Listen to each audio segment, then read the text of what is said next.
Engineer Virat Sandeep are, जो कि हमारा चैनल है, उसमें आपका एक बार फिर बहुत बहुत स्वागत है।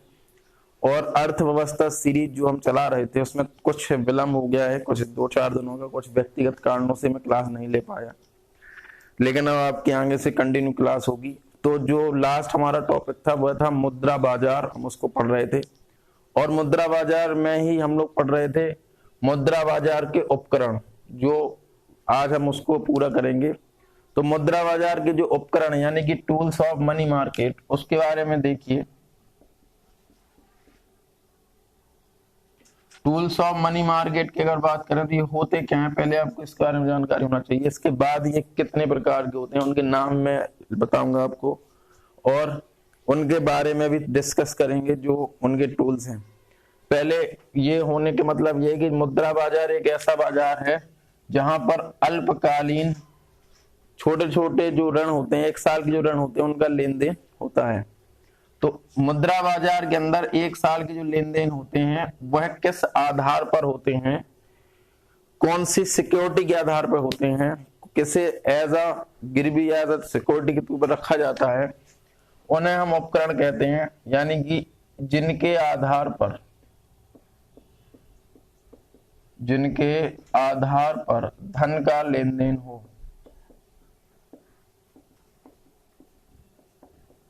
जिनके आधार पर धन का लेन देन होता है उसे हम मुद्रा बाजार के उपकरण कहते हैं। इसके मुद्रा बाजार के जो उपकरण हैं वो कौन कौन से हैं? पहला जो है आपका, ये बहुत इंपोर्टेंट, वेरी मोस्ट इंपोर्टेंट, सबसे ज्यादा इंपोर्टेंट है आपका ट्रेजरी बिल। ट्रेजरी बिल जो है सबसे ज्यादा इंपोर्टेंट है। इसके बाद जो दूसरा आपका आता है वो आता है वाणिज्यिक बिल, ये इंपोर्टेंट है। वाणिज्यिक पत्र,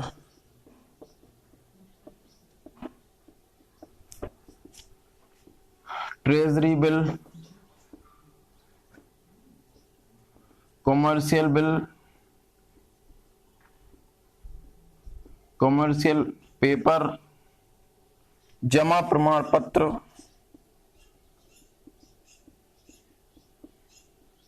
जमा प्रमाण पत्र यानी डिपॉजिट,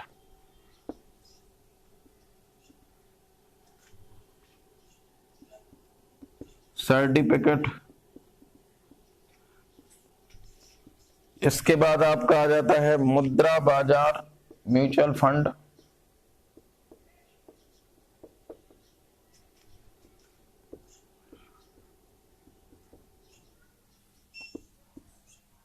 इसके बाद कॉल मनी मार्केट,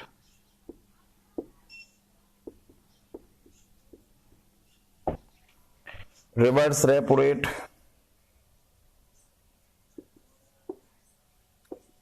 रेपो व रिवर्स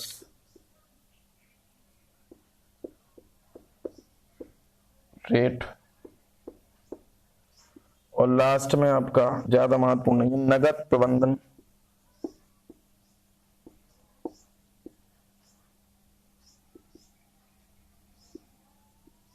पत्र। ये कुछ टूल्स हैं जिसमें से आपको कौन से ज्यादा इंपोर्टेंट है? ट्रेजरी बिल सबसे इंपोर्टेंट, ज्यादा इससे क्वेश्चन उत्तर आते हैं। इसके बाद है कॉल मनी मार्केट, ये भी बहुत महत्वपूर्ण है। और ये कुछ प्रश्न छोटे मोटे इससे बनते हैं, लेकिन अब हम 1 बाय 1 सबको समझेंगे। थोड़ा सा और एक बार मैं बता दूं कि ये जो आपके बिल हैं, मुद्रा बाजार के उपकरण, इनके आधार पर ही धन का लेन देन होता है। ठीक है, इसको बिल भी बोल सकते हैं आप। ट्रेजरी बिल, वाणिज्यिक बिल हो गए, वाणिज्यिक पत्र हो गए, जमा प्रमाण पत्र हो गए, म्यूचुअल फंड्स, म्यूचुअल फंड्स, और call money market, call money market, reverse repo rate and reverse repo rate, repo and reverse repo rate, और cash management bill, cash management bill, cash management bill. ये जो है कुछ important है मुद्रा बाजार के उपकरण जो आपसे पूछे जा सकते हैं। छोटे मोटे प्रश्न जो ये बन जाते हैं कि निम्न में से कौन मुद्रा बाजार का उपकरण है या कौन सा उपकरण नहीं है। तो अगर ये याद होंगे आपको तो मुद्रा बाजार का जो उपकरण है वो आप लगा देंगे, टिक कर देंगे। अब 1 बाय 1 हम सबको समझेंगे, ट्रेजरी बिल के बारे में, वाणिज्यिक बिल, सबके बारे में 1 बाय 1 समझेंगे। तो सबसे पहले हम जो है ट्रेजरी बिल के बारे में समझेंगे। ट्रेजरी बिल का मतलब ये है कि अल्पकालीन या लघु अवधि के लिए धन का लेन देन जिसके द्वारा किया जाता है उसे हम ट्रेजरी बिल। यह जो है केंद्र सरकार व बैंक के बीच होता है, केंद्र सरकार व बैंक के बीच होता है। इसका जो प्रचलन हुआ था ट्रेजरी बिल का, वह 1986 में हुआ था प्रचलन।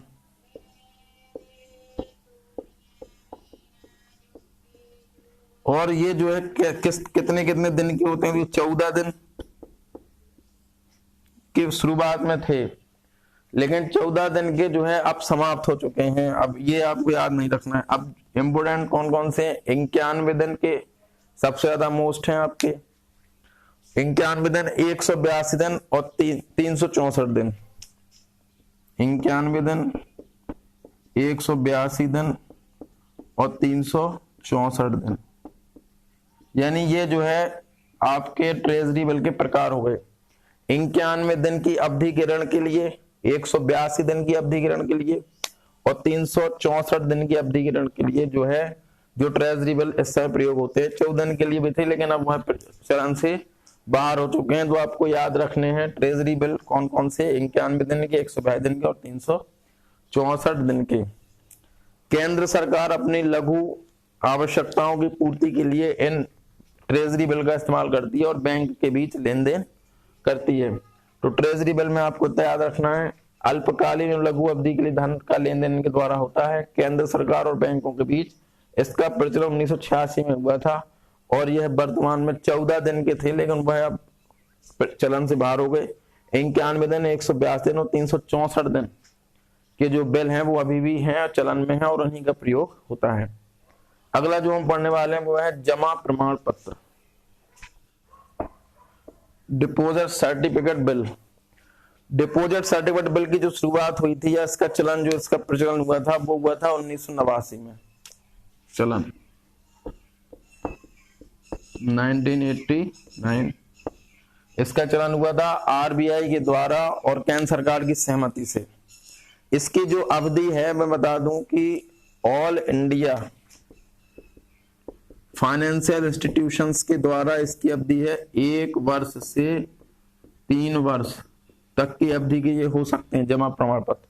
ऑल इंडिया फाइनेंशियल इंस्टीट्यूशंस के द्वारा अब इनको जब जारी किया जाता है तो 1 वर्ष से 3 वर्ष की अवधि इनकी हो सकती है, लेकिन अगर बैंक इनको इश्यू करता है तो बैंक के द्वारा केवल 364 दिन के ही अवधि के ये बिल होते हैं।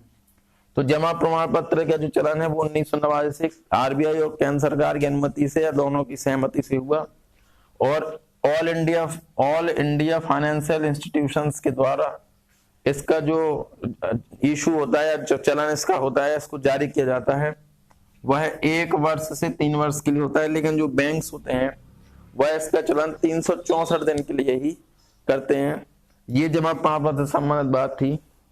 इसका उद्देश्य क्या है बता दें। जो भारत की जो बैंक हैं वह अपने तत्कालिक धन की आवश्यकता को देखते हुए इनका प्रयोग करती है। तो भारत के जो बैंक हैं, भारत के बैंक तत्कालिक धन की आवश्यकता को देखते हुए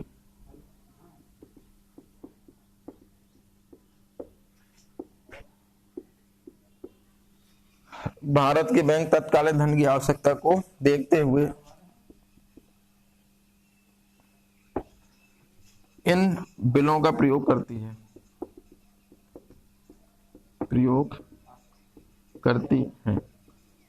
तो ये इंपॉर्टेंट था इसके अंदर।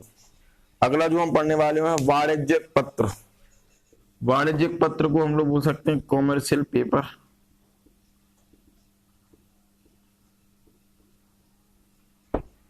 ये बहुत इंपॉर्टेंट है, जिनके आधार पर संगठित क्षेत्र धन का लेन देन करते हैं। संगठित क्षेत्र धन का लेन देन करते हैं। संगठित क्षेत्र में सभी बैंक आपके आ जाएंगे, हर प्रकार के बैंक संगठित क्षेत्र के अंदर आते हैं, और सभी फाइनेंशियल इंस्टीट्यूशंस भी इसके अंतर्गत आ जाएंगी। लेकिन वाणिज्यिक पत्र की ये जो भी बैंक या फाइनेंशियल इंस्टीट्यूशंस इसको जारी करता है, उसके लिए एक शर्त होती है कि उसे स्टॉक एक्सचेंज में, पहली शर्त क्या होगी, स्टॉक एक्सचेंज में उसको रजिस्टर्ड होना जरूरी है। दूसरी चीज, उसकी जो कैपिटल है वो 5 करोड़ होनी चाहिए, इससे कम नहीं होना चाहिए। जो भी संस्था स्टॉक एक्सचेंज में रजिस्टर्ड है, शेयर मार्केट में जो स्टॉक एक्सचेंज है वो उसमें रजिस्टर्ड है, प्लस उसकी कैपिटल 5 करोड़ है, वह इसको इशू कर सकता है। इसकी शुरुआत सबसे पहले 1990 में इसको प्रचलन में लाया गया था। सन 1990 में इसको प्रचलन में लाया गया था। ये इसकी महत्वपूर्ण चीज है। दूसरी जो चीज है कि वाणिज्यिक बिल को जारी करने के लिए अनुमति लेनी पड़ती है। किसकी अनुमति लेनी पड़ती है? क्रेडिट रेटिंग एजेंसी की। वाणिज्यिक जो कॉमर्शियल बिल होते हैं, कॉमर्शियल बिल को जारी करने के लिए, कॉमर्शियल पेपर को जारी करने के लिए आरबीआई के द्वारा मान्यता प्राप्त credit rating agency, credit rating agency से अनुमति लेनी होती है, और वही क्रेडिट रेटिंग एजेंसी अनुमति दे सकती है जो कि आरबीआई द्वारा रजिस्टर्ड हो और आरबीआई के द्वारा उस मान्यता प्राप्त है उसमें हो, वही अनुमति दे सकती है। तो वाणिज्यिक पत्र की अगर हम बात करें तो यह 1990 में जारी हुआ। जारी होने के बाद यह किस क्षेत्र में काम करता है? तो संगठित क्षेत्र में काम कर सकता है। केवल वही संस्था से जारी कर सकती है जो कि स्टॉक एक्सचेंज में रजिस्टर्ड हो और इसकी कैपिटल 5 करोड़ हो, और उसे जारी करने के लिए अनुमति लेने की आवश्यकता होगी आरबीआई के द्वारा मान्यता प्राप्त क्रेडिट रेटिंग एजेंसी से। क्रेडिट रेटिंग एजेंसी जो है, क्रेडिट रेटिंग एजेंसी जो है जब अनुमति प्राप्त प्रदान करेगी, उसके बाद वाणिज्यिक पत्र को जारी किया जा सकेगा। तो ये 3 आपके हो गए। इसके बाद जो चौथा आपका आता है वह आता है वाणिज्यिक बिल, यानी कि कॉमर्शियल बिल।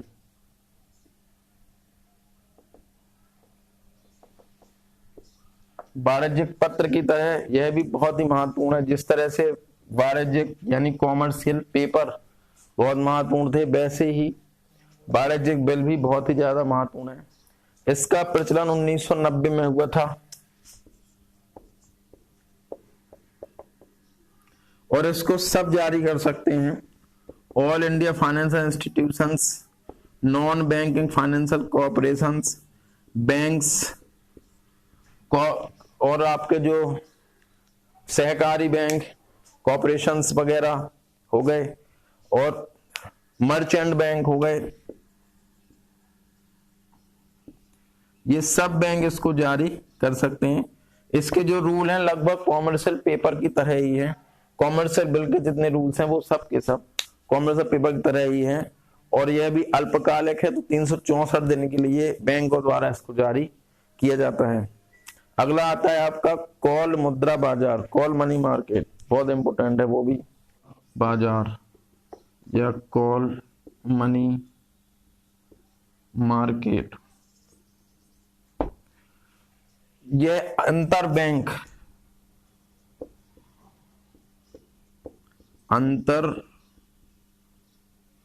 बैंक बिल है, यानी कि बैंकों के बीच, बैंक्स टू बैंक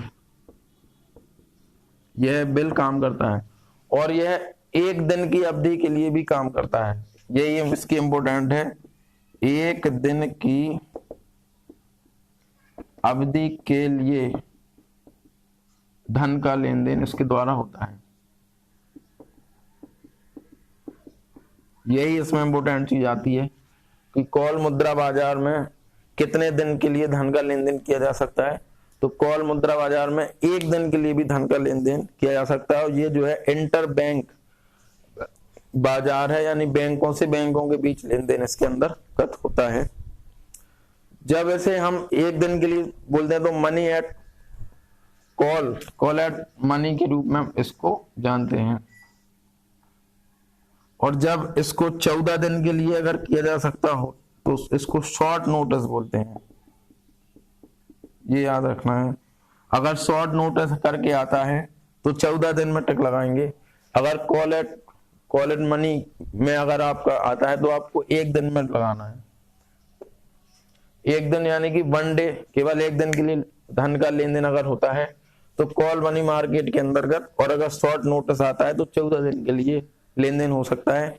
लेकिन ज्यादातर इसका प्रयोग केवल वन डे ट्रांजैक्शन के लिए ही होता है। इसके बाद अगला जो आता है आपका वो आता है मुद्रा म्यूचुअल्स बिल। मुद्रा म्यूचुअल बिल्स हो गया, रेपो एंड रिवर्स रेपो हो गए। ये सब ज्यादा अधिक महत्वपूर्ण नहीं है, लेकिन इसके बारे में थोड़ा सा समझ लें आप। म्यूचुअल्स जो बिल हैं उस पर आरबीआई का भी कंट्रोल है और सेबी का भी कंट्रोल है। दूसरा जो मैंने बताया था वो था रेपो एंड रिवर्स रेपो, इस पर आरबीआई का ही पूरा कंट्रोल है।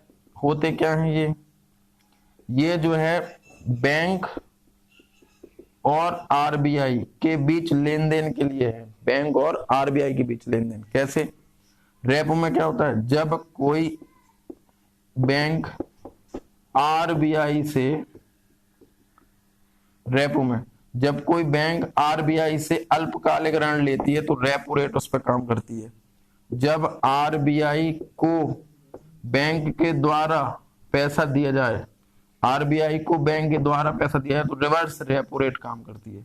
आरबीआई को बैंकों के द्वारा पैसा दिया जाता है तो रिवर्स रेपो रेट काम करती है। रेपो रेट जब आरबीआई के द्वारा बैंक्स को पैसा दिया जाता है, लेकिन दोनों ही अल्पकालिक होते हैं। तो ये इंपोर्टेंट फैक्ट था इसके अंदर। दूसरी इसका म्यूचुअल फंड्स का, और इस बिल की शुरुआत हुई 1992 में, इसको थोड़ा समझ सकें। और यहाँ रेपो में 1992 रेपो और ये 1996 चलन आरबीआई के द्वारा चलन किया गया 1992 और 1996। तो ये कुछ इंपोर्टेंट चीज थी। बाकी कुछ खास इंपोर्टेंट इसमें जो भी था मैंने सब बता दिया है। इसके अलावा जो मनी मार्केट से संबंधित चीजें होंगी वो अगली वीडियो में हम जरूर डिस्कस करेंगे। और इसके बाद नेक्स्ट वीडियो में हम पढ़ेंगे पूंजी बाजार, कैपिटल मार्केट पढ़ेंगे, और जो है थोड़ा सा अगर मुद्रा बाजार संबंधित कुछ और फैक्ट होंगे तो उसको भी डिस्कस करेंगे। और संशय द्वारा जो भी वीडियो हमारे डाले जा रहे हैं उनको बढ़िया देखिए, आप नोट्स बनाइए और बने रहिए हमारे चैनल के साथ। बहुत बहुत धन्यवाद।